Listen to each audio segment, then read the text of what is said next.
Hello, everyone. Looks like a couple people are still joining us here.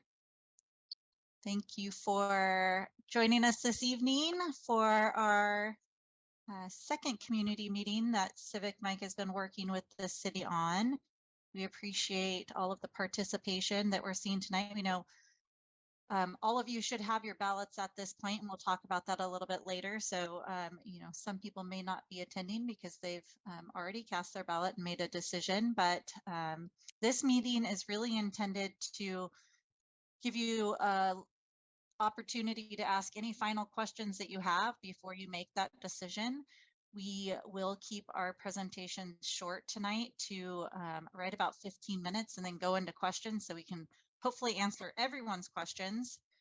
We'll cover a high level of what we covered last time with a couple other items that were mentioned or we had questions on from our last meeting. We'll cover some of those, but as many of you, because I see a lot of familiar faces here, many of you know that the city's been working with CivicMic on the engagement efforts for your community for many months now. And the city's main focus is that we are able to educate you as property owners about your assessment district so you can make an educated decision on the services that you receive when casting your ballot.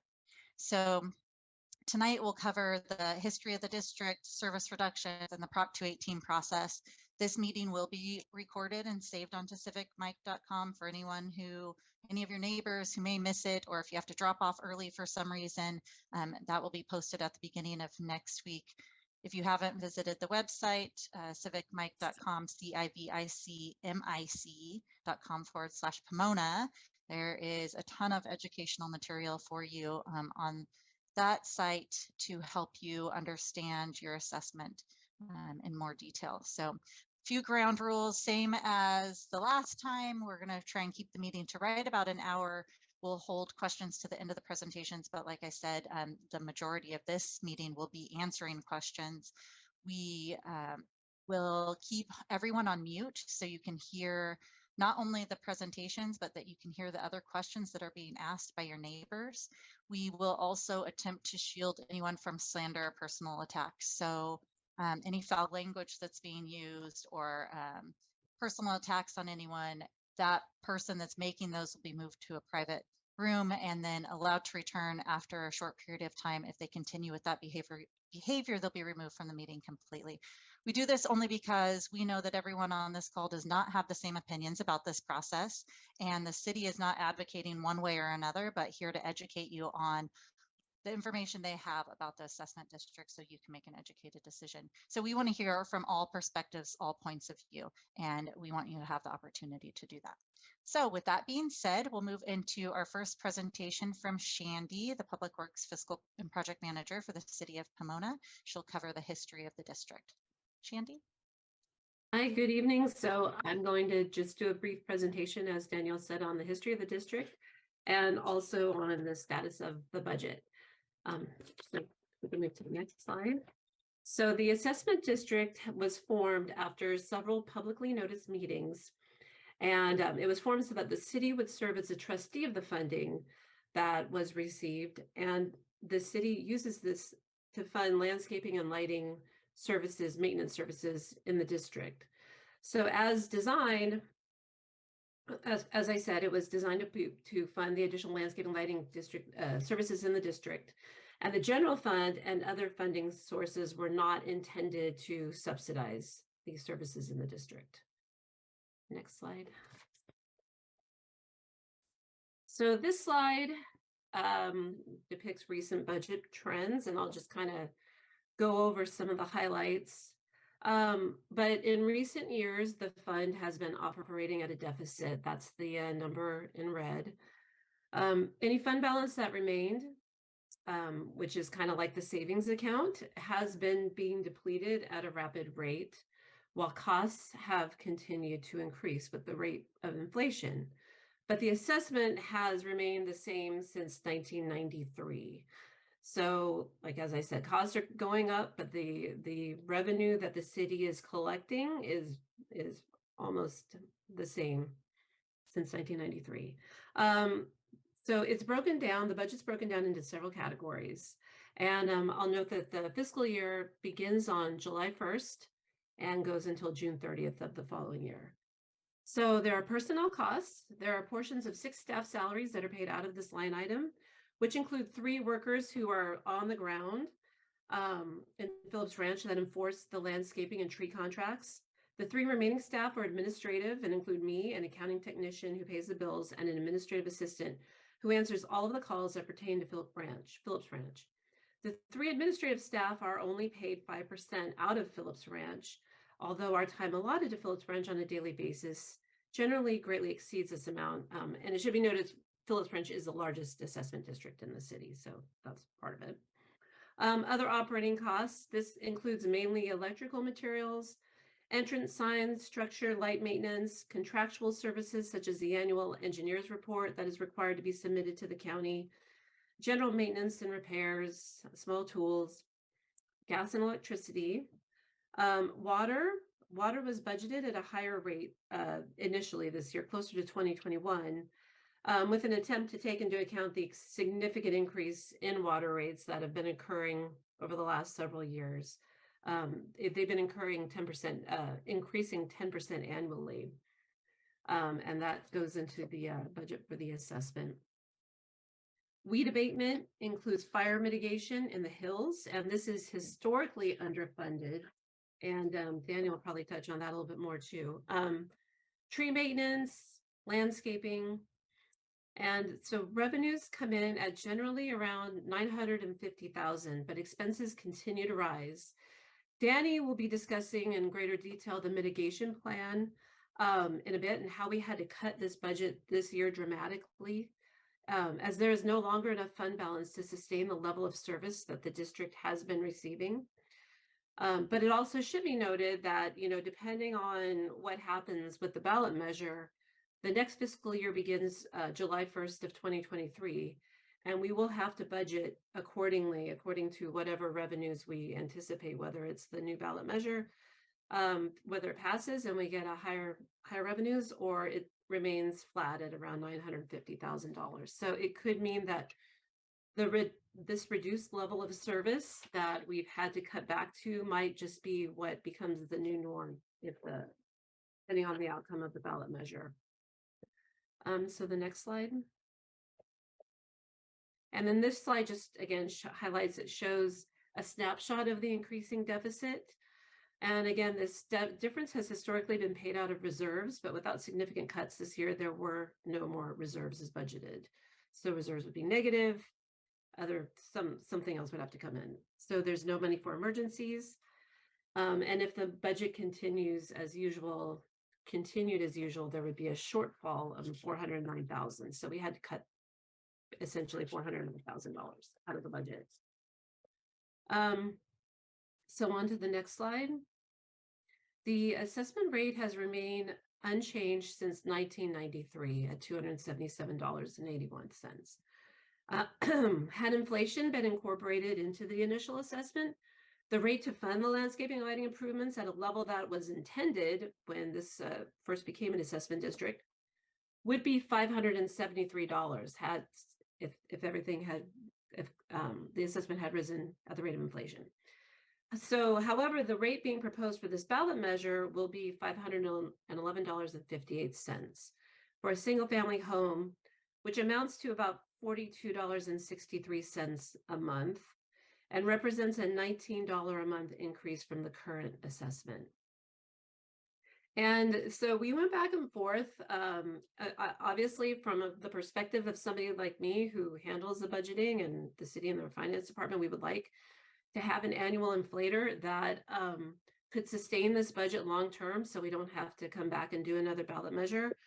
But it was, and that annual inflator would have been based on the consumer price index. But it was decided that for this measure, we will not incorporate an annual consumer price index inflator. This decision was made after hearing feedback from the community that they want to see results from this new assessment before they will agree to an annual inflator. And we recognize that we will have to come back to the district in a few years' time to add an inflator. But for this initial assessment, it is not being incorporated into the ballot. So the next slide.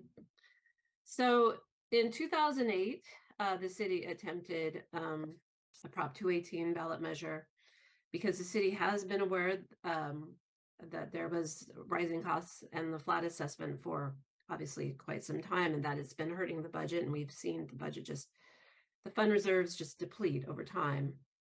But this measure was voted down with a considerable majority voting no.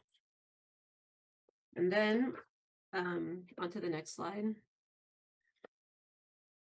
Again, you probably remember this in 2019, there was also an attempt to increase the assessment, the Prop 218 process. And that measure failed also by 79%. One reason we heard that it failed was that the ballot was confusing, that the CPI increase proposed, the consumer price index increase proposed was confusing. So we've attempted to address these issues this time with these community meetings, with the informational material that has been sent out with the ballot and with the CivicMic website, and also just eliminating the CPI inflator on this ballot. So, so your ballot obviously is your voice.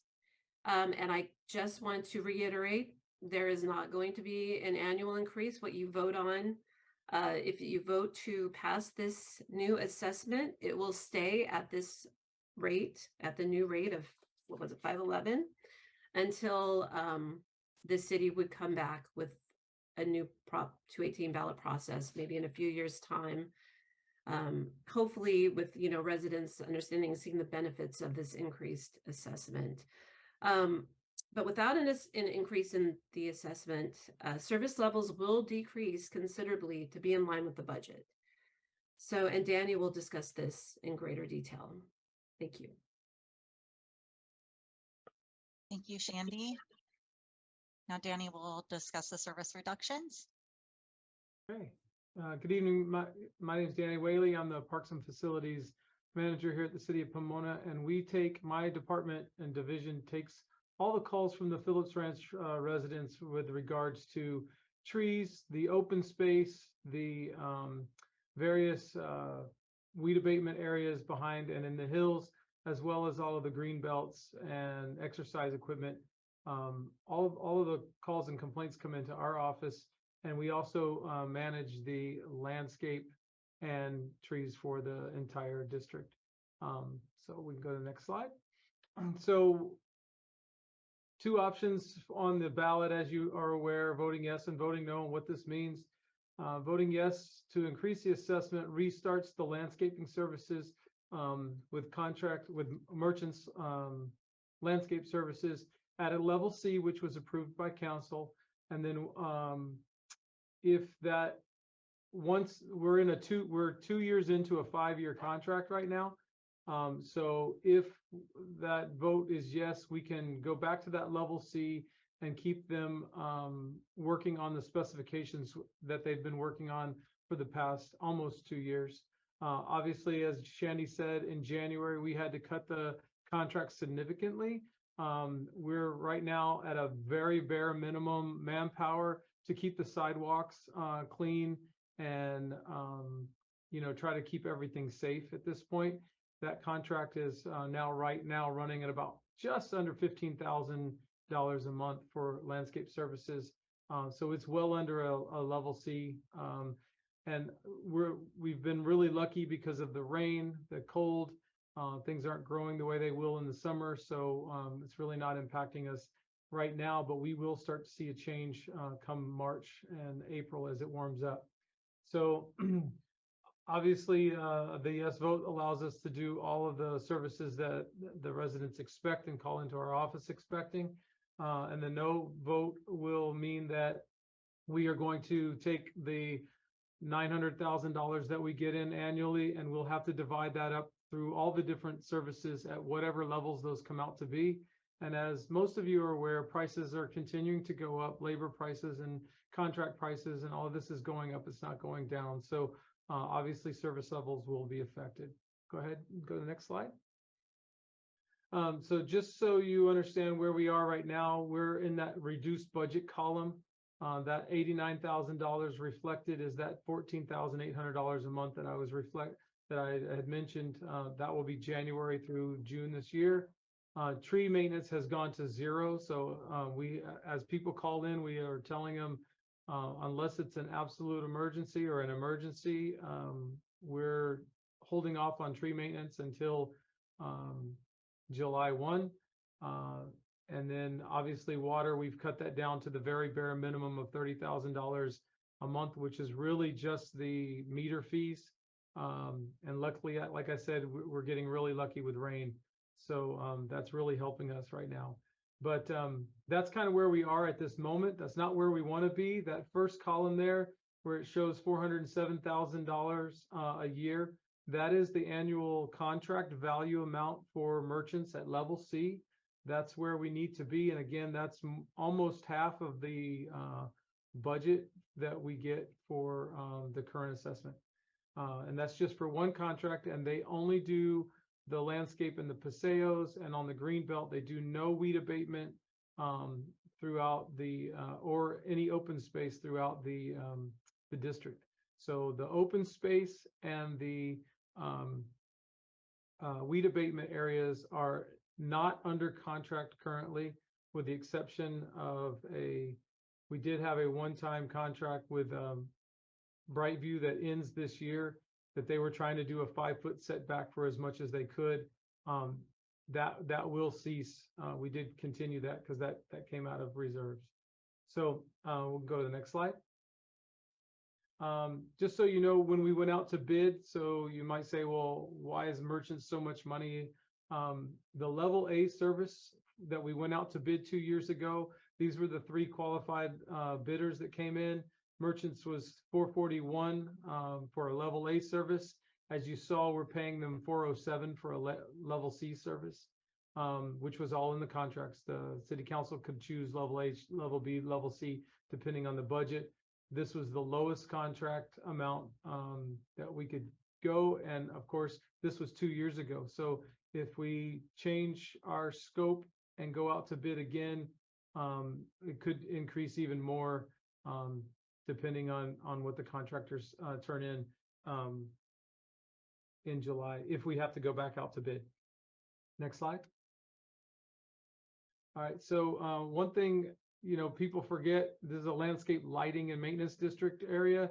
So there are street lights and pathway lights and all kinds of lights around that also are funded by this. It's not just landscaping and weed abatement. Just want to make sure everyone's aware of that. Next slide. And then this slide right here gives you a real good snapshot of the entire assessment area. So you can see that there's fuel modification in here. There's open space, retention basins, ground cover, turf, and obviously all of that is covered. It's roughly about 243 acres, and there's about 84 acres of the fuel modification. There's about 60 acres roughly of the open space, about 60 acres of slopes and ground cover, and about 40 acres of turf. So, and just to give you a comparison of where are you guys as compared to like the rest of the city, there's approximately 200 acres of parkland, and we pay approximately $752,000 annually to maintain that 200 acres. And again, we're only doing a portion of the Phillips Ranch area because we're not doing the open space and fuel modification under that merchant's contract. So that shows you the gap of where we need to be. There's about $300,000 in those fuel modification and open space that we really need to get funded in order to provide the service that's expected by the residents. Next slide. So just so you have a picture of what fuel modification looks like, this is 85 acres that looks similar to this, where you have trees and kind of xeriscape, but mostly weeds and vegetation that grows, that we have to obviously keep a safe distance around homes for the fire department. If we do not have that service provided, what happens is the county assesses us. They go out and do it. And of course, that's more money than what we would pay under a contract. But they basically fine us just like they would you guys if it was behind your house and it was your private area. Go ahead, next slide. And again, this is an LA County fire, ready, set, go flyer that goes out. They gave us a bid to do the assessment district's weed abatement and open space, and they came in at about $750,000 annually to create that space. So just we're throwing a lot of numbers at you. This is kind of like drinking out of a fire hose probably, but just to do the weed abatement alone, the county says it should be, $750,000 a year, and that was their bid. Next slide. So, what happens to the open space? Right now, there's nothing that's going on to the open space at all on the current budget. We're just not funded to be able to put that out to contract. We put it out to contract 3 different times, and they came in over $300,000 for the open space each time. So obviously the fund balance wouldn't allow us to enter into those contracts, and we weren't able to do that. So this is something that we need to get on the radar to get back in line for the assessment district. Next slide. Slopes and ground covers. This is all of the slopes, kind of the landscape slopes that are behind the houses. There's about 60 acres of this, and because we've been working at a deficit, the irrigation on these slopes hasn't been able to be remedied or fixed or repaired, upkeep, preventative maintenance. So it is pretty much abandoned in place, and it's just underfunded. So we're hoping that depending on the decisions that the homeowners make, if the assessment passes, then there will be some kind of funding in the future to start getting these areas back up to a more acceptable level. Next slide. This is examples of the irrigation and the wires and stuff like that that have been in deferred maintenance because of no funding. Next slide. Obviously, again, behind the V ditches, you'll see open space and your weed abatement areas. This is usually a divider line, and with no maintenance contracts, these things, all of these areas are in need of some attention. Next slide. So another aspect of the landscape lighting maintenance district, the citywide, we have about 36,000 trees in our inventory. 12,000 of those trees are in the Phillips Ranch area. There's 340 roughly known dead, diseased, and dying trees that currently need to be addressed. And that cost would be about $126,000 to do an annual tree program that would work, for the same as the 5-year grid program for the other citywide areas. So again, this area is in deferred maintenance, and right now the trees have been stopped except for hazards. Hopefully we'll be able to get that changed. And again, we will reassess our grid for, if it's a yes vote or a no vote, we have to reassess how many trees we can trim with whatever budget is allowed for us and given and approved for us for the Phillips Ranch area. And we just want to give you an idea of how many trees actually need to be maintained in the city. Okay, next slide. So other related considerations for you guys to understand what happens. It's not just mowing the grass and trimming the bushes and blowing off the sidewalks. Also including in that landscape lighting maintenance district, the revenues that currently generated about $950,000 are wood fencing, the monument signs, the walls, decorative signage, rodent control, green belts, walkways, sidewalk debris, dog waste stations, exercise stations, all of the amenities along the green belt. That's all under the landscape lighting maintenance district budget. And again, most of that's not covered under merchant's contract. The rodent control is, but just want to let you know what all is included in that. These are some of the calls that we get on a daily basis. Can you please fix this? Can you please take care of that? And all of the funds that are in the assessment district allow us to do that. Next slide. So the decline of the, like Shani said, this has been out to vote several times. In 2008, the assessment was anticipated reductions happened in 2008, and they've continued to happen. So as the residents express, you know, their dissatisfaction for the landscape, this has been an ongoing problem. It didn't happen overnight, and the fund balance has been, you know, being depleted annually. So obviously a reduction in services is happening. This is not the goal of the city. It's not the goal of my department. We want to deliver the services that you expect out there, but we need the funding to do that. And the assessment is one way that you let us know what's important to you. So whether it's a yes or a no, we're not here to advocate one or the other, but it does, I'm trying to give you an understanding of what your expectations are when you call in, and what we can deliver are all based on that budget fund. Next slide.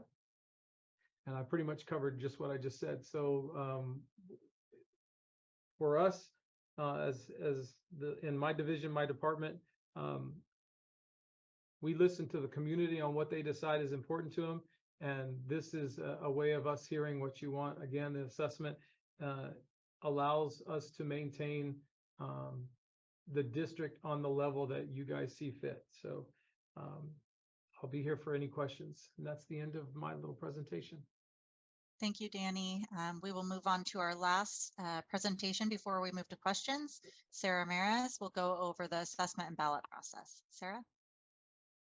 Good evening, everyone. I will be talking a little bit about the assessment district, kind of the mechanics there, and then give you some information about the assessment ballot. Next slide. So just wanted to reiterate, this is the budget for the assessment calculations. The landscape maintenance costs, landscape and lighting maintenance costs came in at just under $1.6 million in total. And we do acknowledge that there is a general benefit. This is an assessment under the California law. And with that, we have to identify both special benefits and general benefits. And so we did identify a general benefit. So there is just over $47,000 that is being contributed to the maintenance costs by the city, aside from what is being collected in the assessments. We also look at operating and capital reserves. So the total balance to be assessed is $1,791,474. We allocate that special benefit that we find of using a point system. And there are a total of 29,000 points within the district, and resulting in an assessment amount per benefit point of $61.33. So that's a number that you'll see on your ballot. Next slide. So your assessment calculation for each individual parcel is based on each individual parcel's total benefit points. And then we take that total benefit point number and multiply that times that assessment rate per benefit point. Next slide. The benefit points really recognize those special benefits that are conferred to property within the assessment district from the improvements. So we're looking at things like safety and access are some of the special benefits associated with the lighting, and aesthetics and livability are some of the special benefits associated with landscaping. So we're looking at all of those things along with a parcel's land use, and that's how we're calculating the total special benefit points per parcel. Next slide. The assessment amounts, of course, this district is primarily residential, so we're looking at that detached single family residential kind of as our benchmark here. The proposed annual assessment, as Shandy mentioned earlier, is $511.58, and that equates to the $42.63 per month. And the current annual assessment is, depending on which zone you're in, either 277 or 293. So you can see that increase. And of course, there is some non-residential property as well. Those parcels, the assessment varies on a per parcel basis relative to the land use, but also looking at the property size. So the average annual assessment for the non-residential property is $3,593, or monthly the average is $299.42. And the range of assessment in that category is between 287 for the smaller properties up to 18,841 for some of the larger properties. So just to give you some context of the range of assessments there. This is a picture of your ballot. I know it's a little hard to see the detail on this slide. It's not meant to, give you all the information, but just in case you are looking for that ballot, there was language on the outside of the ballot envelope that said official ballot enclosed. And so this is what your ballot looks like. If you need a replacement ballot, please give us a call and we can issue a replacement ballot to you. And we'll get, take down all of your information and we can get you that replacement ballot very quickly so that you still have time to cast your ballot ahead of the deadline. Next slide. So now that you have your ballot in hand, these are the steps that you need to take to complete your ballot. The property owner needs to check the yes or no box. So that's how you are casting your ballot, yes or no. You're checking one of those two boxes. You do need to sign and print your name on the ballot. If you do not sign and print your name on the ballot, your ballot will be considered invalid and cannot be counted.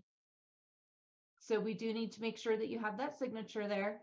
And we also need to make sure that you return your ballot to the city before the conclusion of the public hearing on April 3rd. It is not enough to have a postmark on your ballot of April 3rd. We have to have it in hand prior to the close of the public hearing on that date. Next slide. Once we close the public hearing, we have all of our ballots in hand. All of those ballots will be opened. We will verify that they have a yes or no box checked and that the property owner's signature is there. The ballots are then tabulated based on the total assessment amount allocated to each parcel. So if you have that ballot in hand, in the top of the ballot, it'll show what the dollar amount is for your property.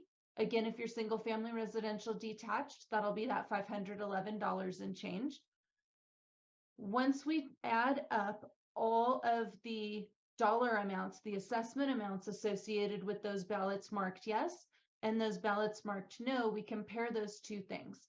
This is called a majority protest proceeding.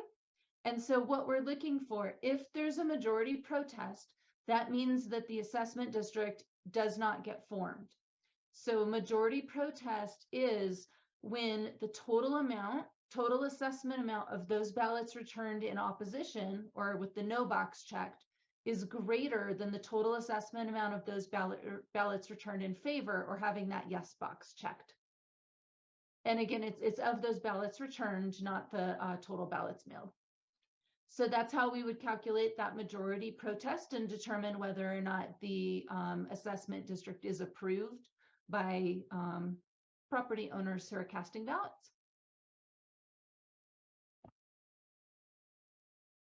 Okay, thank you so much, Sarah. We will now move on to questions. I will start with the people it looks like most of the participants are here on video, so we'll go ahead and ask you to raise your hand. I'll call on each person individually in the order that you raised your hand. We ask that you only ask one question. Well, if you have multiple questions, write them down. We want to give everyone an opportunity to ask a question. Mike's quick on the draw there. We want to give everyone the opportunity, so please ask one question, we'll answer that, and then you can raise your hand again, and as we go through other members of the community, we can come back to you to ask your next question. We just want to make sure that everyone has an opportunity to ask the question that's most important to them. So with that being said, we'll go ahead and ask you to unmute Mike, and you can ask your question. Hello, everybody. Thank you. My question is, I guess, be directed at Mr. Wally. I'm trying to understand the lighting assessment. Is the lighting assessment dealing with the lights that directly light up the street? My point to this is regarding the street lights that have been taken out by traffic accidents that have not been repaired or replaced for over 6 months now. Danny, can you answer that question? Renee, are you on the line to answer the? I am. Hi, everybody. My name is Renee Guerrero, and I'm the Public Works Director for the City of Pomona. So to your question, Mike, there's a combination of, we'll call it assessment-owned lights in the district, as well as Edison-owned lights in the city or in the district. The 5 or 6 lights that you're speaking of that have been knocked down by various traffic accidents or whatever, we are working with Edison on getting those replaced as quickly as possible. If you thought the city was slow, Edison's slower. So we're doing our very best to try to get those light posts replaced by Edison. But those other lights that are maintained by the city and maintained by the assessment that you as residents pay into, that we will continue to do that. Whether or not the passes, as has been stated, if it passes, obviously the maintenance will continue, and you probably will see increased efficiency with the assessment maintained lights. If it does not pass, then things might take a bit longer to get repaired and maintained based on the funds that we won't have. But hopefully that answers your question, Mike. Understood, sir. Thank you. I would just ask if there's in the future, if you can update the maps, because it's clear that the maps on this CivicMind website is showing those lights as part of the assessment. So if they're separate, if there's a way to identify that, I'd be appreciated. Thank you. Yeah, and you're right about that. Whether, we still look to Edison to replace our lights, whether they're assessment or Edison owned. So we will take a look at that map and see if we can make any adjustments accordingly. Thank you, sir. You're welcome. Yeah, and if we can get that, Renee will post that right away so everyone can see. Thank you, Mike. The next person I think that had their hand up was Bree. Hi there. It's a two-part question. I'm just trying to understand what's different in this ballot as it relates to assessment. I think I saw something in a newsletter that there were a few items that look different from before. Could you just tell me what they are?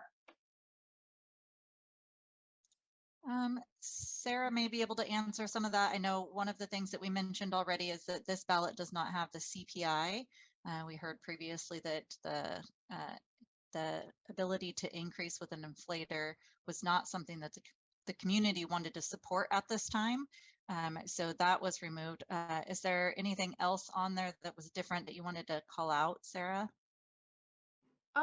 No, I mean, I think that, in general, the assessment methodology aligns with the methodology from the prior attempted rate increase. So, I guess from that perspective, there's not much that's different. Obviously, numbers have been updated and so forth. The budget is more current and that sort of thing. So, it is very much in line with the previous attempted increase to the assessment. And it is does reflect current budget numbers and so forth. And Yes, I will add to that. I'm sorry. We tried to make this ballot a little simpler than the last ballot, so hopefully that has come across that this ballot is somewhat simpler. But to add on to the statement about not including a CPI increase, an annual CPI increase, we have heard from the community. The community did not particularly like the fact that if the community votes yes on this increase and then also votes to have an annual increase every year thereafter, what we heard is the community wants to see if this gets voted yes, they want to see the rewards of that first before we come back to the community and say, okay, here's what your yes vote did. And in order for us to continue to maintain this level of maintenance and level of service, we might need to have now an annual increase or another increase to the assessment. But that's why we did not include the CPI increase as we had included in the last ballot. So where I need some help and clarification is I've been doing some research around assessments in LA County. And where I'm struggling with this is I understand the purpose, the history behind the assessment. And I understand what was approved and where the shortage is. What I don't understand is two-part. Number one, as property values have gone up in Phillips Ranch, what we pay in property taxes and our contribution to the city has dramatically increased based on the property value increasing. So where I'm struggling is being able to differentiate if where I live, the property value has gone up, I'm paying more taxes associated to that. Why isn't that coming back to me in the neighborhood that I live in? Why are, for example, why would dog waste, sidewalk debris, and weed abatement as examples be a special assessment for us? And why wouldn't we be able to benefit that with the property taxes we pay? And if you're tying it to history, I understand that in the 90s, this was a new community that was being built. So the owners had to pay towards that. But now, you know what, 30 years later, our property value has gone up. We're paying more in taxes. I hope that makes sense. So I'm just trying to understand, why are there these items in this assessment that I would think would logically be paid with the property taxes? Why is that a special carve out? And we're not benefiting from that as we pay property taxes. So Sarah or Shandy, do either of you want to take that? And then Bree will move on to the next person with a question after this. Well, just to quickly, I mean, that's a really, really good question, by the way.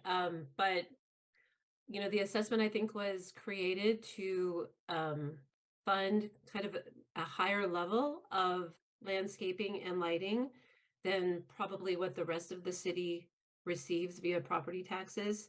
And the property taxes still provide other services in the assessment and obviously throughout the city. And all of the property taxes, by the way, they're, you know, they all go into one fund basically and then distributed. It's not like your property taxes go to Phillips Ranch. It's just combined citywide. So, but those go to pay for the road maintenance, repairs, the parks, which used to be assessment funded and are no longer assessment funded. The general fund now provides maintenance services for the parks in Phillips Ranch. But I think the intention was that Phillips Ranch was going to be somewhat differentiated from the rest of maybe Pomona, but with this assessment rate so that you have kind of a higher level of service. That's my understanding. Okay, maybe I can take this offline. I really need to understand it. And I don't know if there's other people on the call that have a similar question. I have no problem paying the assessment. My problem is understanding why, you know, some of the carve out of our property taxes aren't being used for our Phillips Ranch area. And, you know, I just want to better understand that. So is there someone that can like follow up with me? Maybe somebody from the oversight committee, but I would like this answered as a citizen here. Yeah, Definitely. yeah, Bree, I would say so. If you don't mind, maybe using the chat, if the chat function is available, and you can maybe direct your message to Danielle or Sarah with an email address or a phone number, and then we can go from there. Yeah, and we'll have someone reach out directly to you. Thank you, Renee. That's exactly what we'd like you to do. So yes, Bree, please use that chat function, and we'll have someone reach out to you in the next day or two. Let's move on to Ryan. You can go ahead and unmute and ask your question. Hey, good evening. This is Ryan Stevenson. I've sent in a request with a number of comments and issues and concerns regarding this proposal. I know you mentioned only asked one question. I would like all of those to be addressed, but I do understand we want to hear from a lot of other folks. But I think the community probably want all of my points addressed as well. I'm going to hit on a couple of them. The first is this idea that Zone A is supposed to pay for street lighting. It is crystal clear in each of the past engineers report that Zone A receives no lighting benefits. In fact, there is, Zone A and Zone B are part of the Phillips Ranch land landscaping district, not the Phillips Ranch landscaping and lighting district. Zone B has a separate lighting district, which I think you guys all know. And it appears that street lighting is being charged to the landscaping fund, which seems to be a violation of what is in the engineer's report that states there are no lighting benefits for Zone A. And I would like for the city to address this. I've raised this on many occasions in the past.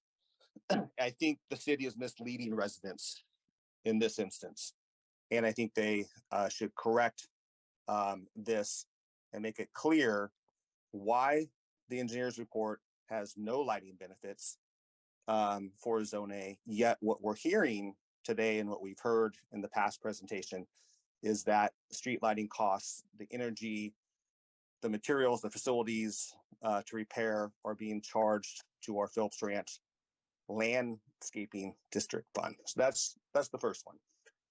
The second one, Ryan, I'm going to go ahead and stop you there so we can get that one answered, because that was kind of a long question before we move on to something else. And then, like we talked about, we'll go to someone else after this question and then come back to you. So, Sarah, is that something that you can answer for Ryan and give some insight?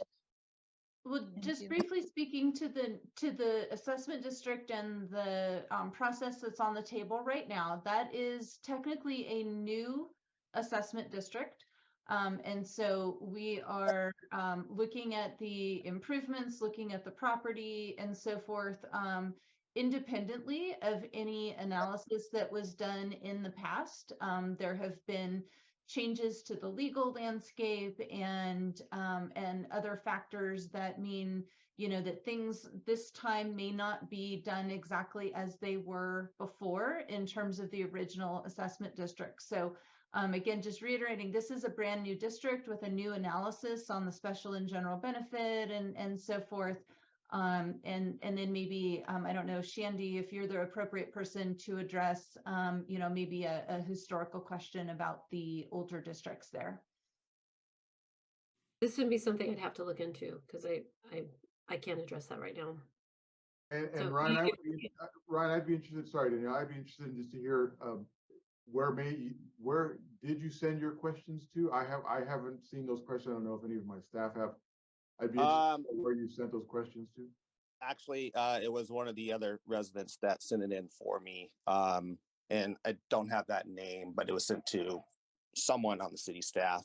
And I could certainly get those over to you, and we can certainly have follow-up discussion.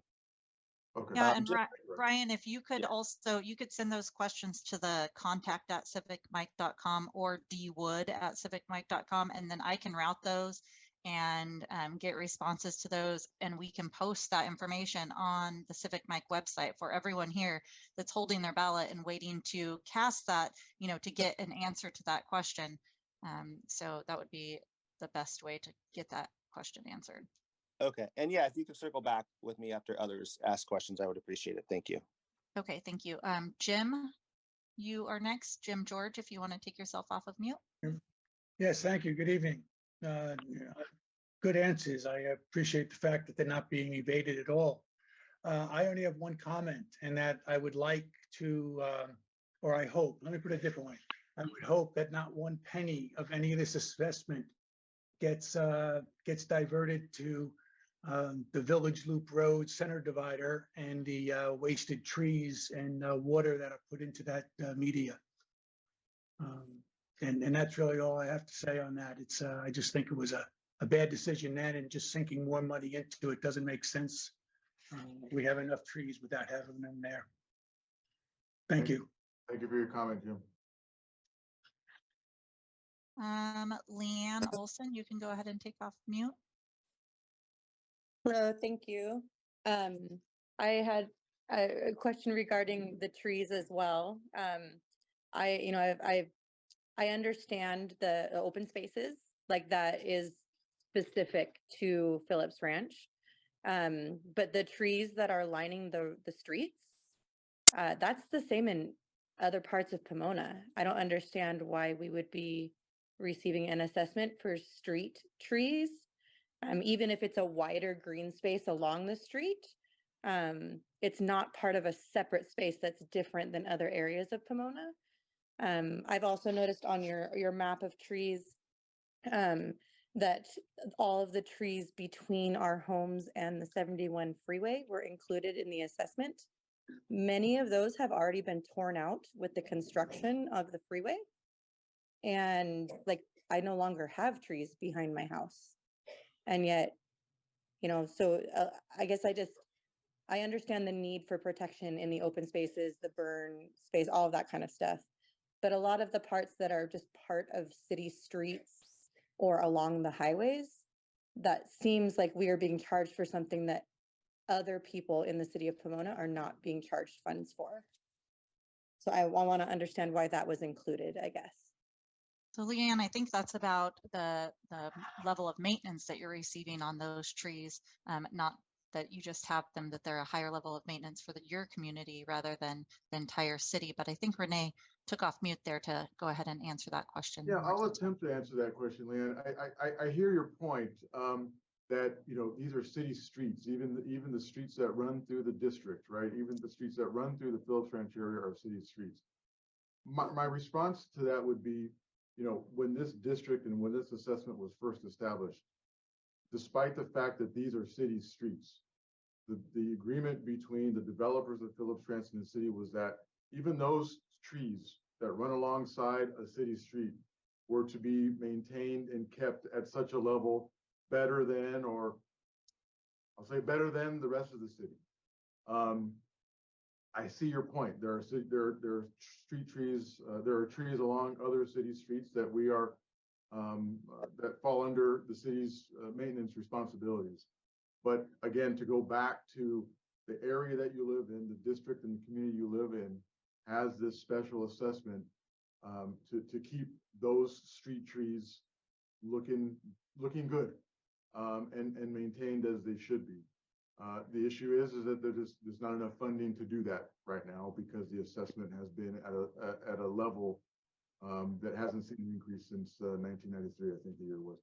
Yeah, no, I just want to follow up one thing on that, I guess. The trees that do still exist behind the homes that are along the 71 freeway. I mean, I've only lived in my home for a year and a half, so I can't speak to what was there in the past. But they are the ones that do still exist that haven't been torn out by the construction have very clearly not been cared for in well over like 4, 5, 6 years. And yet we've been paying over $250 a year. I mean, my back cinder block wall is filled with cracks from where the trees used to lean against it and branches would fall down and different things like that. So I guess my concern, I understand costs go up and it's been a long time since this was raised. I understand all of that. But we've got neighbors clearing out the space in the trail across the street. I haven't seen the entire time I've lived here, somebody from the city caring for any of it. So what's been happening with the money that we've all been paying for the last 5 or 6 years? I mean, the only time I've seen somebody come out is when a tree fell on somebody's car. Sure, Leah. And just to be mindful of time for everybody, I'll just try to quickly answer that. I get your point. As you may have seen in the earlier presentation, right? The needs, the maintenance, the cost of maintenance needs for the Phillips Ranch area is upwards above $1.6 million, right? That's today. What the assessment that you're all paying, we only get about $950,000. And so we can't address everything as we would like it, as I'm sure you and your neighbors would like to have addressed. We just don't have the funds to do that. Do we have the funds, or did we have the funds to respond to emergencies and things of that sort? Sure. We just don't have the funds, right? The need is 1.65. We only get on average 950,000. So you can see that difference there that just doesn't allow us to maintain the trees behind your house or the trees along the paseos as we would like or as you would like.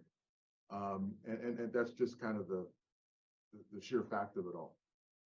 And to address the trees, along the 71 there, yes, Caltrans with their widening project there's a need to remove some trees there as well. There is some discussion about potentially planting some new trees. We're still in discussions with Caltrans about that, so I can't promise anything regards to that slope behind her house, but they did have a need to remove some of those trees. Thank you for that, Renee. Let's move on to Dory. If you can take yourself off mute. Hello? Hi. Hi. Yeah, this is Dory's husband, James. My question was similar to this earlier. In Phillips Ranch, we obviously pay higher property taxes than the majority of the rest of Pomona. And when the state allocates funds to Pomona, are we benefiting from that excessive property taxes more in Pomona? I've heard several times you guys refer to a higher level of service in Phillips Ranch, but we're paying a higher level of property taxes. So when the city of Pomona receives funds from the state, do we get the benefit of paying those extra taxes as far as the services that we receive here in Phillips Ranch? Or is that money divvied up equally throughout the city of Pomona? So, James, that's a great question. Just as I think it was Ryan that asked kind of that same question. It's a great question that deserves a great response that we're not prepared to answer at the moment. What I think we can do is probably answer that on the city's website, or I'm sorry, on CivicMic, the CivicMic website. But I will just touch on something real quick, is that when you talk about your property taxes, right? And Shandy had mentioned earlier that your property taxes, along with everyone else's property taxes in the city, go to the general fund or go to kind of a central pot. Those pay for like fire, LA County Fire Services, right? You have a need for LA County Fire Services just like everyone else does in the city. Some of those taxes may go to street maintenance, right? The maintenance of the paving of your streets. The landscape and lighting assessment that we're talking about doesn't go towards the paving of your streets or the repaving of the streets within the Phillips Ranch district. Some of that, some of those property taxes may go to that, just like they do for every other part of the city. So there's just a couple things I want to touch on, but I think that question deserves a better answer than mine. And I think we'll get an answer on the CivicMic website here soon. Yeah, Yeah, oh, sorry. I'm thinking that that's one of the major reasons why this ballot measure's been defeated, because we don't, and we've been here 30 years almost. We don't understand why we're paying a separate fee from the rest of the city of Pomona if we're part of the city of Pomona, simply because we live in Phillips Ranch. Yeah, well, that was the development agreement made and agreed to by the developers of the Phillips Ranch area and the city many years ago, right? You're paying an additional landscape and lighting maintenance assessment because when that agreement was executed, that was the desire of the developers, right? To have an area of the city called Phillips Ranch that has some higher maintenance levels and demands as compared to the rest of the city. And that's the agreement that we've got to abide by. And why that additional assessment is being levied. We do have some information about how general funds are spread throughout a city and some presentations on that on CivicMic. So we'll work to get that information up and shared specifically on the Pomona page. Because at this point, if you're talking about general funds, right, you're thinking that if you drive to another area in the community outside of Phillips Ranch and look at how that area of the community is being maintained, that's how your community will be maintained without the assessment. So if you don't see a difference and you feel like, okay, it's being maintained the same, then that's where you start asking those types of questions. But we can definitely share that information on the CivicMic page. Thank you, Danielle. Thank you. Thank you, James.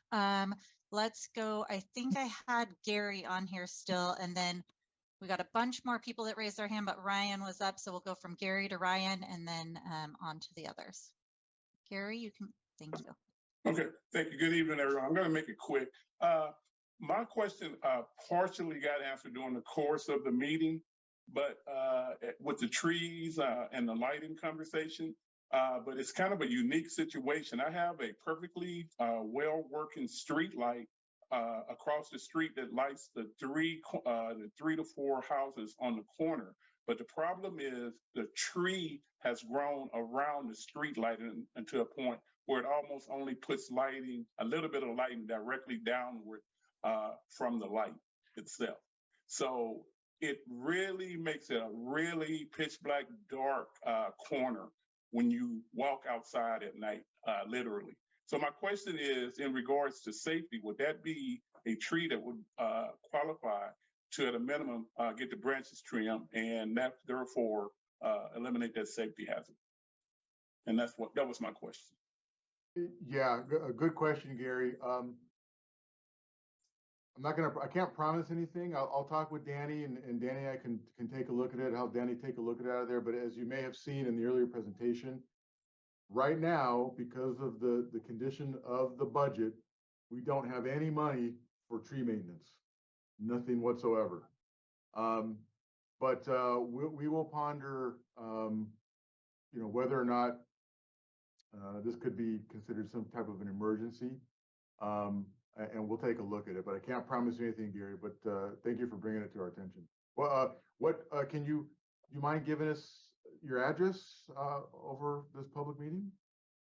It's the corner of Pheasant and let me see, Pheasant Road and let me see, what's that street? Well, anyway, 3 Pheasant Road. Okay, thank you. Yeah. I see Danny feverishly writing that down. Thank you, Gary. Yeah. Okay. All right. Thank you, everyone. Thank you, Gary. Ryan, I said we were going to go back to you, but let me first ask, there are a few people on the phone. If someone that is on the phone, there's only a few of you, has a question, you can go ahead and hit *6 to unmute and ask a question. If not, we'll move back to Ryan. Okay, *6. Okay, I don't see anyone taking off mute there, so we'll go ahead and move back to you, Ryan. Hi, yeah, thank you very much. I appreciate this. Yes. So a couple things. I want to talk about the costs and the special versus general benefit. On the cost side, I think there's this one slide that has a large value of about 1.6 million, plus then the carve out for the general benefit, and then a very large contingency amount of approximately, I think, 240,000. I think that 240,000 is way too much. I also think the residents should be provided the details of that 1.6 million estimate.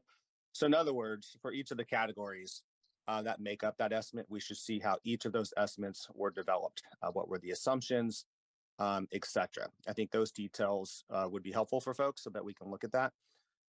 Just as an interesting point of reference, back in 2008, with that proposed increase, they only had a contingency amount on approximately a 1.5 million forecast of, I think it was around 40,000. So the engineer's report then and the analysis then said, it only needed about 30,000 in reserves.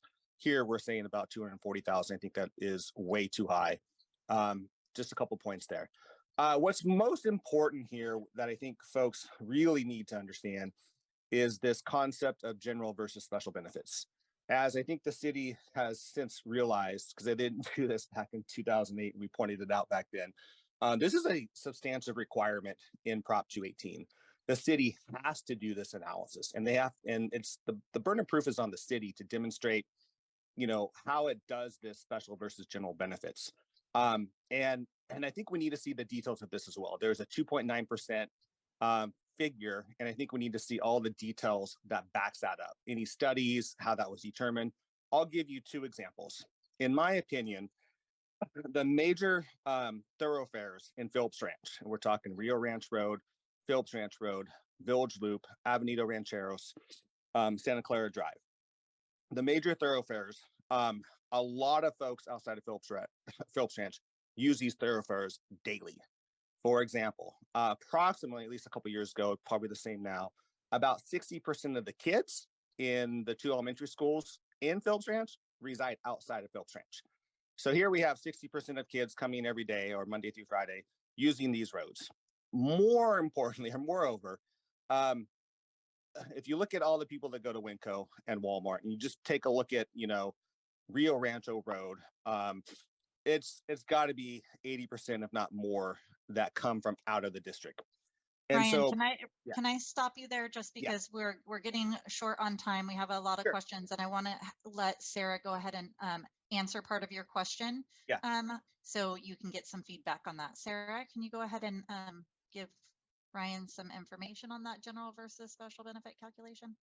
Yeah, so the full budget for the cost estimate that was used to calculate the assessment, as well as all of the detail behind the general and special benefit calculation, is included in a summary form in the notice that you received with your ballot, and is included in greater detail in the engineer's report that is available as part of the proceeding. The engineer's report was approved by City Council preliminarily as part of the resolution of intention. And then Danielle, maybe you can answer whether the engineer's report has been posted to CivicMic yet, but or if it will, but it is available on the city's website as part of the agenda package from the resolution of intention. So all of that detail you're looking for is included in the engineer's report document. Yeah, and it hasn't, but we can get that posted out there for you, Ryan, to look at that information. Yeah, I couldn't find it, and I think that'd be helpful for everyone to see all those details. Yes, perfect. Thank you so much. Thank you, Ryan. Ty, we'll move on to you if you'd like to unmute. You're still on mute there.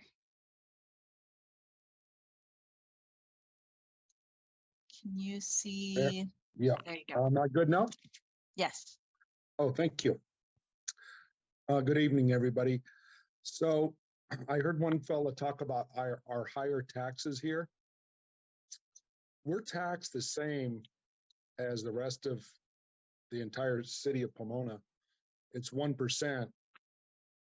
But I think what you're referring to is the fact that we do have that landscape lighting district that we're talking about increasing by $17 per month. So that's the only extra tax we really have over the rest of anyone that's outside of Phillips Ranch and still in the city of Pomona. But one way to look at this, I suppose, is, we have, when Phillips Ranch first started, there was actually an association. It was loose knit and it was never really an HOA due. But if you break it down, a lot of nice communities have HOAs that take care of all the open space. And that's the way we may have to look at the way we approach this, is all of this open space is enjoyed by everybody, and it makes our community a nicer place to pass through for other people and for us to look at ourselves. The fellow that, needs a tree trimmed and we're being told we don't even have enough money to trim trees, just barely covers the water bill on the million or so we receive every year from the landscape and lighting. But if you break it down, we're probably only paying $50 a month for an HOA, if you want to think of it as an HOA term. But we're getting so much open space that we get to enjoy, and all these sidewalks that we get to walk through that meander through the neighborhoods. I mean, if you take a walk down some of those trails, sidewalks are lifting and, plants are overgrown. It hasn't been tended to the right way. And I would hope that everyone understands that this is an investment in our community that's going to give you a return when you go to sell your home. It makes it more valuable. Just like if you were to sell your home right now and the front yard was all dead and the plants were overgrown and you could barely get to the front door, the next buyer that takes a look at that, if you're trying to sell, isn't going to give you top dollar. And this is everybody's property to enjoy. So I hope that you could swallow the extra $17 a month, because this thing hasn't been raised in 25 years, and everything else has gone up. Thank you, Ty. I thank you for your time, and hopefully this passes. I appreciate it. Thank you. Thank you, Thank Todd. you for your insight. Danielle, real Amen. quick, real quick, Gary, I think you're still on. We just got some information while the others were asking questions. So the tree you're referring to that may be blocking the street light, it looks to us that that might be a private tree, a tree that's privately owned. We're going to confirm that, and if that's the case, we'll get code enforcement involved. But just want to let you know we're looking into it. Okay, thank you. Thank you. Thank you, Renee. I know there's a question here, if we can share who's on the oversight committee. I believe that information is on the city website and can be found there, but I'll talk with the city about posting that information on CivicMic as well. Samsung, you are up next if you want to. Perfect, thank you. Hi, I have a quick question. I noticed something on the ballot this time that I don't believe was on last time, and I just need clarification. Was there something on the ballot this time relating to cleaning up dog feces off of the sidewalk?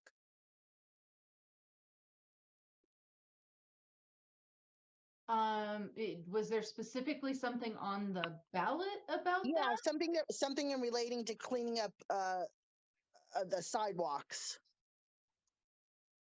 I mean, there is the street lighting, trees, landscape, and open space maintenance. I don't think there was anything specifically about dog feces included in the engineer's report or mentioned on the ballot. Okay, so there's nothing regarding cleaning up anything on the sidewalks. I think there's a slide that you guys shared that had dog waste, sidewalk debris, green belt, maybe that slide. Yes, I think you're correct. Maybe dog bags? Was that the slide? It's the dog waste The stations. dog waste? Oh, the dog waste station? stations. Yes. Okay. Exercise stations, dog waste stations, and the general other amenities in the Greenbelt. Oh, and So it's next to the This is the sidewalk and slide. debris cleaning. Okay. Yeah, I don't remember that being on the ballot last time. Is that correct? In terms of the services that were provided in the proposed assessment that failed in 2018, Yes. I'd have to look at that and see whether that specific service was included in that assessment or not. We can get back to you on that. And to go back to the previous question, the Phillips Ranch Assessment Oversight Committee, the names are not on the city's website, so we'll make sure to get those up on the CivicMic site. Thank you, Renee. And if you'd like to, anyone here can email contact@civicmic.com, CIVIC.com, or I'm sorry, CIVICMIC.com with any questions you have, and we'll respond to those. So we will move on to Joseph. You can go ahead and take yourself off of mute. Thank you. Just a quick comment to partially address an earlier question about the appropriation of tax revenues. And this is neither meant to dissuade or persuade anyone regarding the bill, but it is worth noting to those of us living in Phillips Ranch that back when the development was established, there was a deal cut between the city and the county. And part of that deal was that the county gets a disproportionately higher percentage of the tax revenues than typically they would get. And I understand there's an effort at the city to try to renegotiate that, but that is a tidbit worth knowing for everyone. And I just wanted to share that. Thank you. Thank you for that, Joseph. Is there anyone that wanted to comment on that, or we'll move on to Mike's iPad? Okay, Mike, you can go ahead and take yourself off Thanks, mute. Danielle. Thank you. No, my other one was just regarding the watering, and Renee, thank you for dealing with my complaint with and the water to get shut off and everything, and I appreciate that. I also noticed that there's still water flowing at the part of the green belt between the soccer field at Country Cross Park and then the elementary school. It waters every day. Every day it's getting watered. So my point with all this, and I think where the crux is here, I'm going to vote in favor for it. It needs to be done. But it's clear to me, this is my opinion, there is lack of passion with your staff. about doing the good work that needs to be done for us. And I'm going to ask that you lean into your staff to do more for us. That's all I'm asking. Not for much, it's just, you guys got to care a little bit more for us, is where I'm at with all this. That's all I'm asking for. Okay. Sure. Thank you, Mike. Thank you for the comment. Two things. One is, we'll make sure Danny takes a look at that section of landscaping that's getting irrigated now. It should not be, so we'll take a look at that. And to your second comment, to your second part, again, I appreciate that. I can tell you that the small crew that we've got, Danny's crew, there's Danny and maybe two other guys. I can tell you that they're doing the best they can with the resources that I'm giving them. And so they're doing the best they can. I can tell you that they are passionate about their work, and they're good people. But we hear you loud and clear. We hear you loud and clear. We appreciate the time you've taken to make that comment.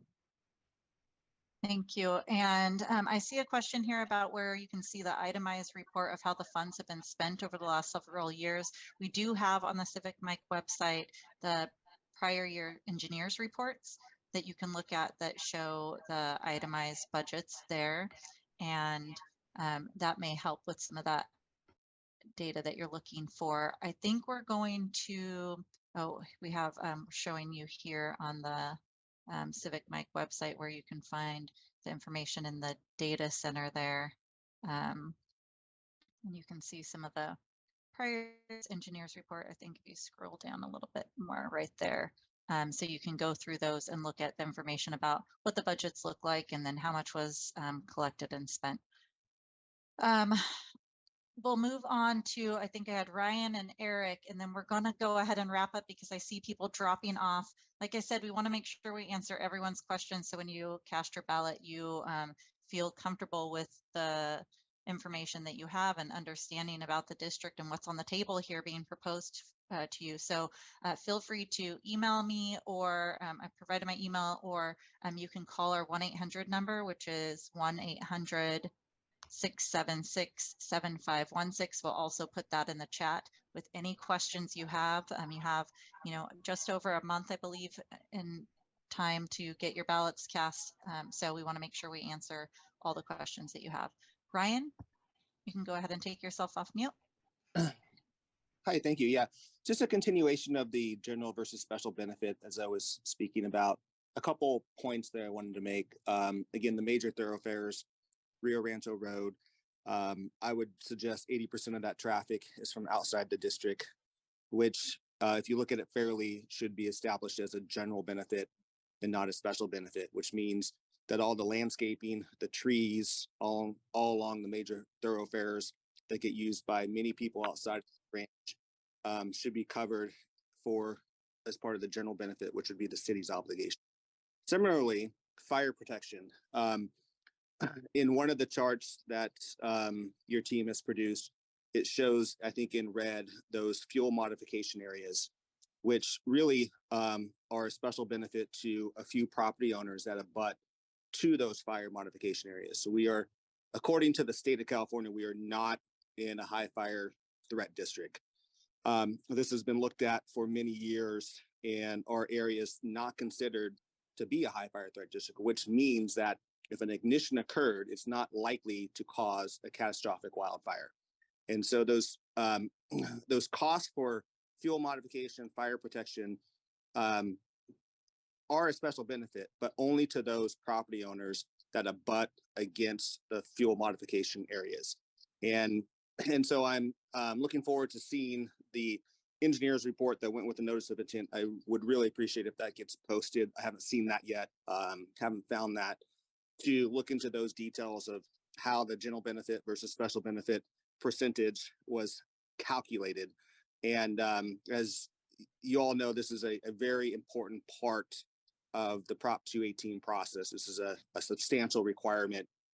So I think this needs to get right. So thank you very much. Thank you, Ryan. If you want to find that tonight, you can search the city's website for the reso of intention that was passed, and the engineer's report should be attached to that. What city council meeting was that passed at? Do you know where I can find it? Yeah, Shandy, what was that? Was that January 23rd? I have to look. I feel like it was more recent. I feel like it was February 6th. Okay. I can take a look at both the late January and the February one. So thanks for that information. Yeah. No, but Right. I want to And thank all of you staff for providing this presentation to all the community members. It's a lot of work, and I think you all deserve thanks for that. So thank you. Well, thank you, Ryan. I appreciate that. Well, stay on. We're going to find the date of that council meeting. We'll just throw it out real quick as we make Eric and Yvonne, I guess, the last two commenters. Thank you, Ryan. The date was February 6th that the resolution of intention was adopted. And just real briefly, you know, without taking a long time, the engineer's report is, you know, more than 100 pages long. So don't want to recap all of that here, but just to say that the vehicles passing through the district is the primary mechanism to determine that general benefit percentage. So that is the analysis that's included in the engineer's report for you. Thank you for that, Sarah. Okay, we'll move on to Eric and then Yvonne, and then we'll wrap the meeting for tonight. You can go ahead and take yourself off mute, Eric. Hi there. I just wanted to let those who are asking about oversight committee members, I am one of them. I've been in for about 4 years now. So I wanted to let you know if you have any questions about what we do, what we get involved with the assessment, as well as any other questions. In addition, I'll be happy to, especially Bree, you had some questions there. I'll be happy to talk to you about it. And as well as Leanne as well. I know that she's a newcomer here for a year, but I'll be happy to also to touch base with you to go over that with the assessment. And myself, we have 6 other members in this oversight committee. They're all Phillips Ranch residents as well as homeowners. So we all have skin in the game. And we love our community and we wanted to support that. And we'd like to encourage you to just to take a serious thought and also consideration that that if we don't support this, that things will get more worse. And there's not a whole lot that we'll be able to improve on if we let this go. So I really encourage us to give it a shot, and we can at least save this. It's been since 1993 we haven't had an increase, so we really need to save our community. That's all I wanted to say. Thank you. Thank you, Eric, for your comments. Yvonne, you can go. Hi there. Good evening. I just wanted to echo on something that Mr. Ty Wallace touched on, and some of the others. I think Mr. Ryan Stevenson too. I understand we have a lot of people who come and travel, use our roadways, come through, pass through. But you know what? When we looked to establish residency here and buy a home here in 1998, I remember coming up Avenida Rancheros, coming down Village Loop and thinking, gosh, this is just like Irvine. This is just like your Belinda. And you know what? A lot of these other communities that surround us pay HOAs, Melrose, other assessments for that reason, to make the entryways, the throughways, and the passways attractive, nice, and make the communities, appealing.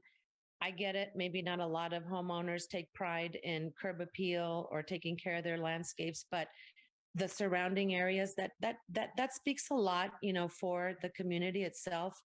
And I know a lot of people, maybe when they purchased homes here, didn't realize there was a special assessment, and it's a surprise to them now that they've been paying their property tax, and this has been on there. But in my personal opinion, dealing with real estate, commercial real estate, and dealing with other HOAs in other communities outside of where I live,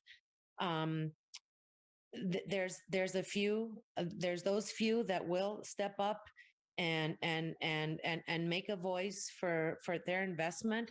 I'm one of them, and I don't want to move. I love where I live. I could easily go to Laverne, Rancho Cucamonga, where Melrose and HOAs are forced on you.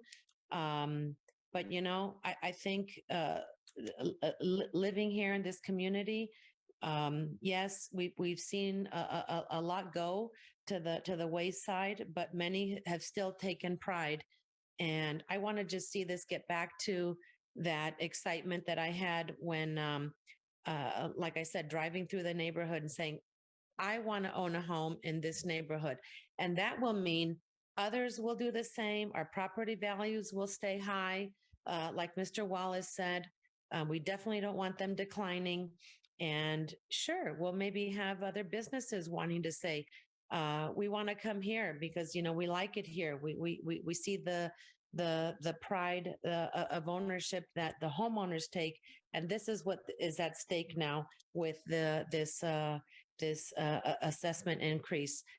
So I hope everybody sees that as it's not just something for today, but it's for the future. And I thank everybody that's involved and working hard towards it. Thank you for your comments, Yvonne. With that, I think if there's anything that any of the city staff wants to add, otherwise we will go ahead and conclude the meeting. Renee? I'll just say thank you all for your time and jumping onto this meeting.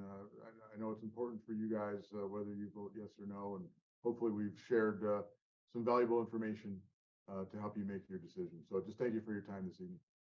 Yes, thank you so much. And if you Thank have you. if you have other questions that you're waiting on, we'll get those posted to the CivicMic website so you can see them there. And feel free to reach out to us and we'll get you that information. Thank you so much.